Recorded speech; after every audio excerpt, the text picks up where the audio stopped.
بسم اللہ الرحمن الرحیم۔ السلام علیکم میرے سبھی دیکھنے والوں کو۔ موروں کا شمار دنیا کے خوبصورت ترین جانوروں میں ہوتا ہے۔ مور جتنا ابھی خوبصورت ہے اس سے کہیں زیادہ جنت میں خوبصورت تھا۔ مور کی خوبصورتی پر سبھی پرندے فدا تھے، لیکن ان سب خوبیوں کے باوجود مور سے ایسی کون سی خطا ہو گئی تھی جس کی وجہ سے اللہ تعالیٰ نے اسے جنت سے نکال دیا۔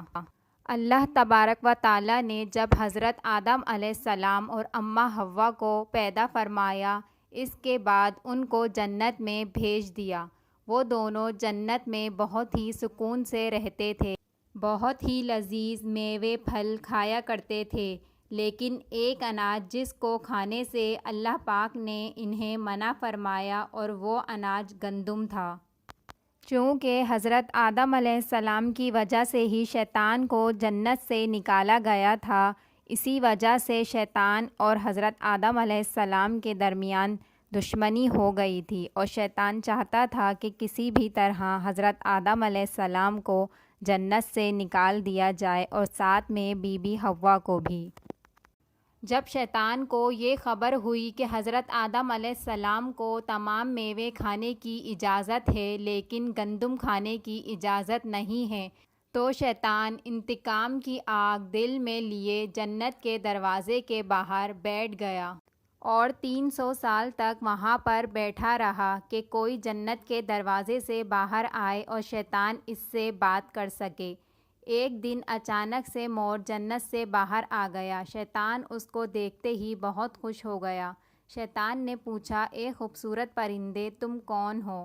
مور نے کہا، میں مور ہوں، اب تم بتاؤ۔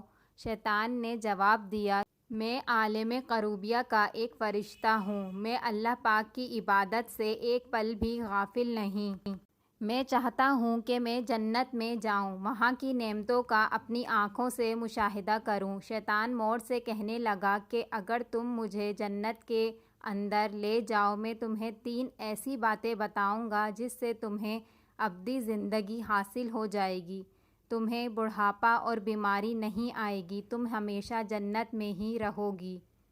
شیطان کی یہ باتیں سن کر لالچ میں آ کر مور نے کہا کہ مجھ میں تو اتنی طاقت نہیں ہے کہ میں تمہیں جنت کے اندر لے جاؤں، لیکن ایک سانپ میرا دوست ہے، وہ شاید تمہاری مدد کر سکے۔ یہ کہہ کر مور سانپ کے پاس آیا، اس کو ساری بات بتائی۔ سانپ بھی شیطان کی باتوں سے بہت خوش ہو گیا، پھر شیطان کو اپنے منہ میں چھپا کے جنت میں داخل ہو گیا، اور یوں شیطان اپنے جال میں کامیاب ہو گیا۔ جنت کے تمام نگہبانوں کو یہ معلوم ہو گیا تھا کہ شیطان یہ چال چل رہا ہے اور جنت میں داخل ہو چکا ہے۔ فرشتے شیطان کو جنت سے نکالنے لگے۔ تبھی اللہ پاک کا حکم ہوا کہ اسے ابھی جنت میں ہی رہنے دو۔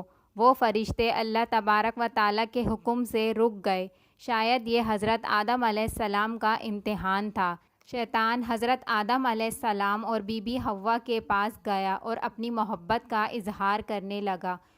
وہ دونوں ہی شیطان کو پہچان نہ سکے، کیونکہ ماضی کے مقابلے میں شیطان کی شکل تبدیل ہو چکی تھی۔ شیطان کہنے لگا کہ میں چاہتا ہوں کہ آپ دونوں ہمیشہ جنت میں اسی طرح زندگی گزاریں، ہمیشہ خوش رہیں۔ حضرت آدم علیہ السلام بہت غور سے اس کی باتیں سننے لگے۔ شیطان نے کہا، اگر آپ میری بات مان جائیں تو آپ کو جنت کی اور بھی تمام سہولتیں ملیں گی۔ حضرت آدم علیہ السلام شیطان کے بہکاوے میں آ کر کہنے لگے کہ یہ کس طرح ممکن ہے؟ شیطان کہنے لگا، ایک گندم کا دانہ اگر آپ دونوں چکھ لیں تو آپ کو ابدی حیات حاصل ہو جائے گی اور آپ جنت میں ہی رہیں گے۔ یہ سن کر حضرت آدم علیہ السلام کے دل میں رجحان پیدا ہوا، لیکن ان کے دل میں اللہ کی نافرمانی کا خوف غالب آ گیا، جبکہ اماں حوا شیطان کی باتوں میں آ گئیں، جس پر اماں حوا حضرت آدم علیہ السلام کو راضی کر لیتی ہیں۔ اس کے بعد وہ دونوں ہی اس گندم کے دانے کو چکھ لیتے ہیں۔ جیسے ہی گندم کا دانہ ان کے منہ میں جاتا ہے تو ان دونوں کے ہی سطر واضح ہو جاتے ہیں۔ جس کے بعد دونوں ہی اپنے سطر چھپانے لگتے ہیں اور خوف خدا سے کانپنے لگتے ہیں۔ اسی دوران اللہ تبارک و تعالیٰ نے فرشتوں کو حکم دیا کہ حضرت آدم علیہ السلام اور اماں حوا دونوں کو زمین پر اتار دو۔ حضرت آدم علیہ السلام کو سری لنکا کے قریب نیچے زمین پہ بھیج دیا گیا، جبکہ اماں حوا کو جدہ کی سرزمین پر اتارا گیا۔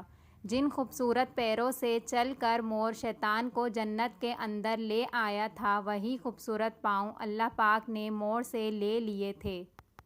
اور جو سانپ اپنے منہ میں شیطان کو چھپا کر لایا تھا، اس کے منہ کی خوبصورت خوشبو کو چھین کر اس میں زہر ڈال دیا گیا۔ پھر مور کے ساتھ ساتھ سانپ کو بھی جنت سے نکال دیا گیا۔